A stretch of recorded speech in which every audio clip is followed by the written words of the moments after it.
It's time for Tastemaker Talk, the podcast for food creators who want to level up their business and make an impact in the creator economy. I'm Abby Rodriguez. And I'm Chandace Probst. We're your hosts and fellow food content creators here to dive deep into the trends, tools, and topics shaping the industry around us. There's so much to uncover, so let's talk about it. Tastemaker Talk. We are so excited to dive into today's episode with you. But before we do, a quick word from our 2027 Platinum sponsor, Mediavine. Smarter monetization starts with Mediavine. Their platform helps publishers grow revenue through cleaner ad experiences, stronger performance, and technology built for long-term growth. Trusted by more than 18,000 publishers, Mediavine is helping shape the future of digital publishing. We are so excited to welcome Katie Trant today. Katie is a branding expert, a copywriter, and an OG food blogger. For over 15 years, she's worked at brand consultancies. Is that how I say it? Uh-huh. Perfect. Helping huge global players define their brands. In 2024, Katie launched Foodie Brand Lab, a brand consultancy built for creators who want to build a brand, refine their brand strategy, and future-proof their revenue with the power of a strong brand. I love that you put that in there because I think that's something that creators are all looking to do. So welcome, Katie. We're so glad you're here. Thank you so much. Yes. Well, I know we wanted to get right into everything. So we have a lot of questions for you. I think our creators are looking to get answers and you're the expert in this. So let's talk. All right. So brand, Yep. you know, we mentioned it multiple times in your bio. Brand is a word that gets a lot of use, but not always clearly. So when you talk about brand strategy for creators, what do you actually mean? And why does it matter so much right now? Yeah. Great question. Thank you for starting with that. Because I agree. When I started Foodie Brand Lab, I had heard the conversation really shift in the creator space to, okay, it's time to build a brand. You have to build a brand. Everybody has to build a brand. But nobody was really talking about what that actually means. And it is a word that gets, we talk about working with brands. We talk about branding on our website. We talk about personal brand. So it is a word that has a lot of different contexts and meanings. And it is a little bit hard to understand. Like it is a high level concept when I say I work with brand and I work with brand strategy. But what a brand is, I think a really simple analogy is to talk about a symphony. So if you have a symphony, you have like the woodwinds and you have the brass section and you have the strings. And you have a conductor who's at the middle, who's kind of driving the whole thing and getting people to play music in different sections. And when people leave a symphony, they don't really talk about the flutes were so good or the violins were so good. They talk about the overall experience that they had when they were there.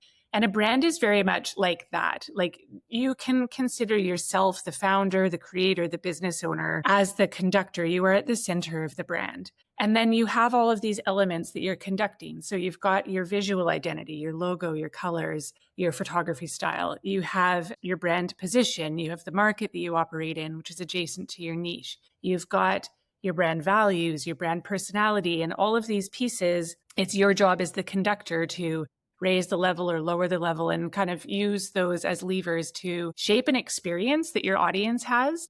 So when they walk away, they don't only talk about the logo or they don't only talk about, a lone recipe, but it's the overall experience that you're shaping. That is the brand. Yeah, absolutely.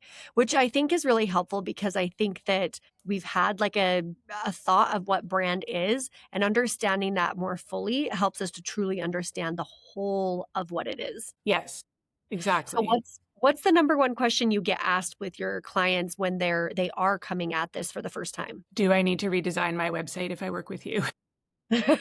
And my answer is typically no. I mean, the website is just one element of your brand, right? So what I work with is like, I peel the lid open and look in and look at all those elements that are there that comprise the brand. I do a brand audit and see what's already there. And then we do brand mapping and competitor analysis and look for gaps in the market and white space and those differentiators. And we use that information to piece together a brand strategy that enables a creator to not only stand out in a really crowded market. I mean, food is probably the most competitive niche on the internet, I think. I read a statistic it was at some point. But to really understand what their brand is, who they are, why they exist, and what they're going to do to move their brand forward Because I think that a challenge that a lot of creators are facing is that many of us started a business, right? We started a recipe website, we monetized it. And then now with everything changing so rapidly with search and AI and everything like that, having a strong brand has become really, really important. Yeah. So you're not starting from scratch. You have this business that you've already built. But what you need to understand is how to operate the brand that represents that business in a way that enables you to take it into the future, in a way that you can future-proof your revenue. You're not super dependent on an algorithm or ads, anything like that. Like, what do I do with this business that I've built in a market that's changed so quickly? Yeah. And understanding your brand and shaping the brand strategy is a really powerful tool for moving it forward in a good way. I think that's incredible. And I love that you said the number one question you get is, do I need to redesign my website? And I think it's because it goes back to the most basic version of what we think a brand is. But speaking of food, when you use that analogy of lifting the lid and seeing all the compartments, I immediately thought of the Christmas popcorn that has all the exactly. And each one stands alone. Now they work well together, but each stands alone. And so I love part of your strategy is looking at it as a whole. So what advice would you give if someone was just starting their, they're looking at this themselves, lifting the lid for the first time, if you will? What's the first question you tell them to ask themselves when they look in? What do they see? Well, I think that it's really important one thing that I have been talking about a lot recently is the fact that I think recipe creators are faced with a two-brand challenge. I think that we are in a more complex space than other types of creators. I've gone really deep down like the wormhole of personal brand content on Instagram and TikTok in the last several months to really understand, because I came from a corporate brand background where I worked in agencies. I worked with Fortune 500 companies. We did massive brand strategy projects with huge budgets, and then working with creators. And I was sort of like, is this a personal brand challenge? Because that's where the conversation was going. And I don't think it is. I think it's a two-brand challenge. So I think you have your business brand, and then you have what I like to call a founder brand, which is different than a personal brand. Absolutely. Because your job is to represent the business that you have built, to be I like to consider it as being like an employee of your business. And it's your job to be head of brand, and you have to represent this brand. And that's like the intersection of the business's brand and your own founder brand. And so I think that the questions that you need to start asking to get to the root of this and figure out where that overlap exists is, one of my least favorite questions is know your why, or what is your why? Because I don't think that having a personal why really represents the business challenge well. I think you have to get to the core of your brand's why. Why does the brand exist? And that's different from your personal why. But your personal why might support that, right? That's where the overlap happens. So I think starting with what is your brand's why? Why did you start this business other than to make money? Why is it there? Why does it exist? And then the second question should be, why me? When there's millions of food recipe sites out there, why should someone choose your site? What is it about you? And people are coming at this from so many, food creators, right? We've got people who come from all kinds of backgrounds. We've got lawyers and COOs and engineers and nutritionists and dietitians and all these people who have come together in this space. They have such unique backgrounds. And I think all of it matters.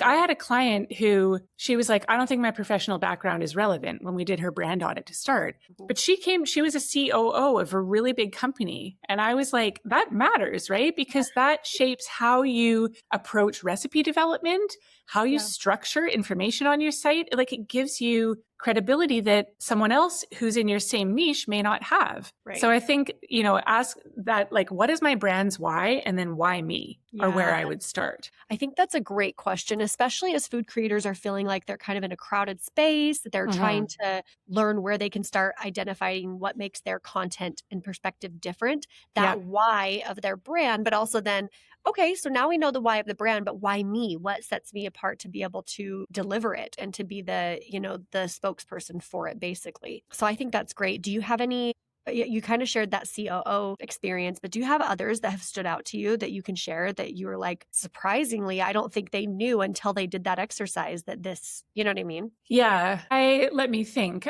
One example that I'll give you was a really interesting project that I did with a creator who her domain name was her first and last name.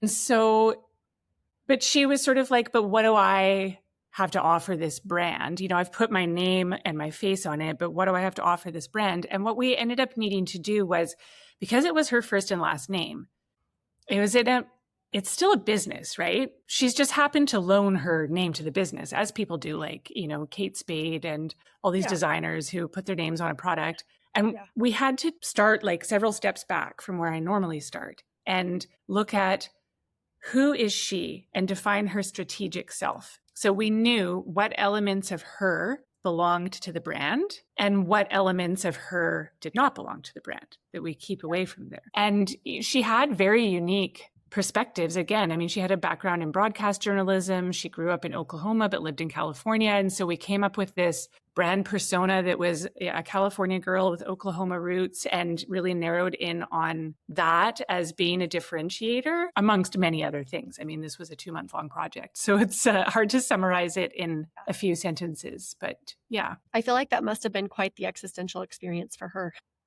I think it was, but it was also for me, you know, having worked on Fortune 500 companies for all these years, I have worked on very complex brand strategy projects and I've presented to, you know, the entire C-suite, but I've never had a challenge like that where I was like, wow, the brand is the person and how do we untangle this? So it was a really interesting exercise for me to go through as well. Yeah, absolutely. Well, I think that's great because I do think there's a lot of creators who have really stamped their name and likeness onto what they do, which is, like you said, that's okay. But then you're going to have to start a few steps back from where you typically start. So with that being said, how does a strong brand help creators become less vulnerable with all the algorithm changes, the search updates? We heard earlier from someone else we recorded with, she said the SEO, GEO, and the EIEIO. And I thought that was hilarious. Yeah. But kind of with all the shifts in platform performance, how does a strong brand help them become less vulnerable? I think that what I like to say is that when you have a brand strategy in place, so that is like your brand strategy becomes your compass and it becomes your guide for what to do next. And it allows you to navigate all these changes and go, what options are right for me right now? What options are right for my brand right now? For example, I see a lot of people are moving towards having a paid community or keeping some sort of content behind a paywall. I don't think that's right for every brand. And there's, you know, I had one creator who I worked with, and one of her key brand values was generosity. And so we were like, how do we put content behind a paywall if generosity is the brand value? It doesn't work, right? And so the brand strategy is your litmus test. It's like, is this on brand or not on brand? So it helps you navigate those decisions and go like, what is it for me? Is it a YouTube channel? Is it a cookbook? Is it a product line? Is it a brand partnership? Does this brand partnership work or not? And I would say that when people come to me to work one-on-one, if they're doing like my VIP brand strategy package, they usually are coming with one of two problems. Either they have had a period of growth and, you know, with the way things are changing, their traffic has declined and they're panicking and trying to figure out how to stop the bleed and what we do next. Or it's someone who's experienced a period of really rapid growth and they're still going up. And their challenge is, okay, I know that I have this business that I really believe in, but what is it even? Like, it's grown so fast, I don't know what to do. And a brand is a solution to a problem, right? And what we do when we work with brand strategy is solve interesting business problems. And I think that food creators now are faced with, I mean, so many interesting business problems. It's not just one. It's not just AI. It's not just algorithms changing. I mean, there's so many. But when you get a robust brand strategy in place where you really understand the brand, you understand what it stands for, you understand its position, that enables you to make better decisions about your business. Yeah, absolutely. Absolutely. I appreciate you saying that because I think that it does. When you have that solid grounding, then you're able to go. I like the litmus test. You're able to go from there and choose which roads to take and which ones not. You know, you don't want to waste your time. So going back to that, for all intents and purposes, for me, the popcorn bucket. What were those? I would like for you to remind our listeners before we wrap up, what were those categories inside of that popcorn brand bucket that you are looking at besides just the forward-facing website? To be honest, the forward-facing website is one of the last things that I look at. Incredible. I always start with a content audit, and I look at the top 10 posts traffic-wise and also a creator's top 10 personal favorite posts. And they tell a different story. Yeah, because they tell a different story. If there's a lot of overlap, that means that like we're already kind of going in the right direction. But if there is a real difference between those, that tells us that what they want to be known for and what they are known for are two different things. So there's work to be done. That's so I start with that content. Point. Wow. Yeah. I love that. I start with a content audit, and then I do a competitor analysis to look at other players in the same space. I think that's always very interesting. And we use that information to map out a brand position. And I think that position is in the brand platform. Brand platform is a model that contains, it can contain from say 3 to 10 things that comprise the brand strategy, but it's just a model that we work with. So if you hear me say brand platform, that's what it is. The brand platform, I think of the elements in that popcorn bucket, your brand position is the toughest nut to crack. And it's the toughest nut to crack in any branding project I've ever been a part of. Like, in the automotive industry, in the fashion industry, in the creator industry, always brand position. But once you have that in place, once you've figured that out, all the other pieces in the bucket come together really naturally. So it's typically what I spend the most time on and what I recommend people spend the most time on as well. And then we have purpose, values, brand personality, brand identity. Those are the main ones. But I love that the forward-facing things are the lowest on the list at the beginning, because those will it sounds to me like those naturally come when you figure out these other things. Yeah. So as we talked about before we started recording, I live in Sweden. So, IKEA is big here.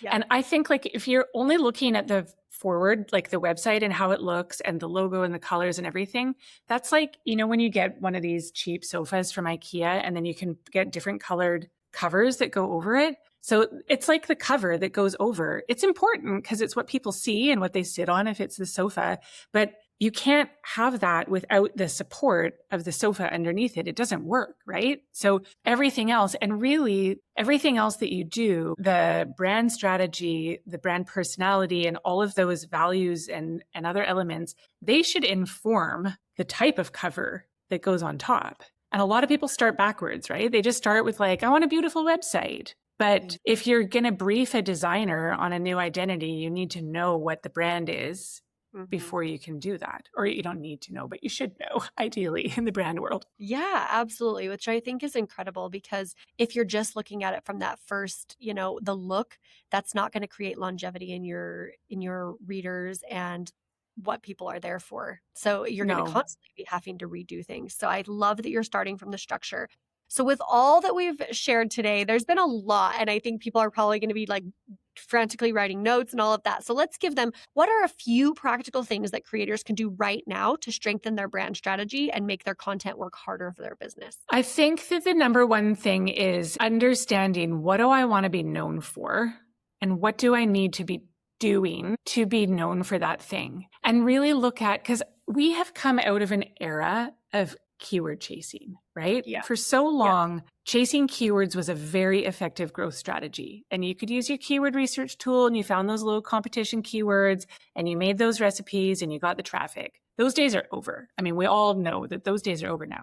So I think really understanding your brand and going, what content can I create that will serve my brand and serve my readers is also a really important place to start. And also like content that is uniquely me and uniquely of my brand, because that can't be replicated by anyone else. Yeah. And we know now, content is the easiest thing to produce right now. So having that really unique point of view and an understanding of it, and then everything that you do, every recipe that you develop, every post that you write, every reel you record for Instagram, every, photo that you take should be filtered through that brand lens so that everything is super consistent and you're creating I always say that we want to create a brand that people resonate with, remember, and relate to. That's amazing. No, that's wrong. Resonate with, remember, and return to. Resonate and remember, or relate to, are the same. Yeah. So, okay, we got 4 R's. Anyways, the remember and return to are really important, but the resonance, it's like, oh, I see myself. I relate to this creator. I want to come back to them. The memorability happens through consistency. So we know that we're going to have a consistent experience there. And therefore we remember to come back to this creator when we want something new. And that is the final R, the return to. Amazing.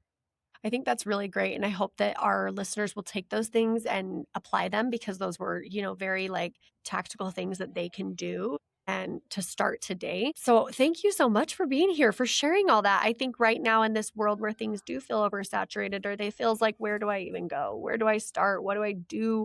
That is very, very helpful. So we appreciate you being here. Want to ask you kind of a personal rapid fire. What is one CPG brand that you think nails their brand identity across socials, traditional marketing campaigns, the dream brand collaboration, if you will? A dream brand collaboration. I mean, I think Oatly, another Swedish brand, they've done a really, really great job with every element of their brand. They've got a very strong brand personality. They came in as a category disruptor. They've got a very... What brand is this? Oatly. Oatly. Okay. Yeah. The oat milk that came from Sweden. They really, like, the cartons are so identifiable. I think a lot of people would, they've almost put themselves in a position where people refer to any brand of oat milk as Oatly now, at least in Sweden. So I think that that's a really good cue that they've done a good job. And, there's so much character to their social media feed, to the designs on their packaging, and they're constantly changing. So I think that they're really nailing their brand. I love that. I agree. When I go to any, place to get a drink and I see that they're using Oatly, I'm like, oh, that's so good. Cause I know that they label things in the right way, and their branding is consistent, all of those things. So I think that's great. Well, thank you so much for joining us today. We would love for everyone to be able to connect with you. So where can they find you on socials and website? Yeah. So on Instagram, I'm at Foodie Brand Lab, and I drop bite-sized brand strategy content all throughout the week there. So that's definitely a really good place to follow along and just get like little tips dripped out all the time. The website is foodiebrandlab.com. There's also a newsletter that you can subscribe to called Brand Bites. It comes out twice a month. So those are the key points. And I do also have a webinar coming up. It'll be in September, just after Labor Day. I think it's Thursday, September 10th. And this is going to be a webinar. It's a totally free webinar. You have to register, but there's no strings attached. And it is going to do a deep dive into that 2-brand challenge that I mentioned at the beginning here. So how I think that this is a really unique challenge for recipe creators, and understanding what each of these brands are and how they work together. So we're going to do a session on that in September. I think that's incredible. And I love that you're doing it in September before the huge rush of Q4, but also at a time when, hey, let's dial things in, make sure everything's good. So I think that's fantastic. And our listeners get to meet you at Tastemaker Conference. Yeah. We're so excited. You're coming all the way from Sweden. This is actually going to be my 6th Tastemaker. Yeah. Yes, but my first as a sponsor. As a sponsor. Yeah. It means so much to us. I hope our readers know how much our sponsors mean to us, because what it says is you invest in the creator economy and creator future.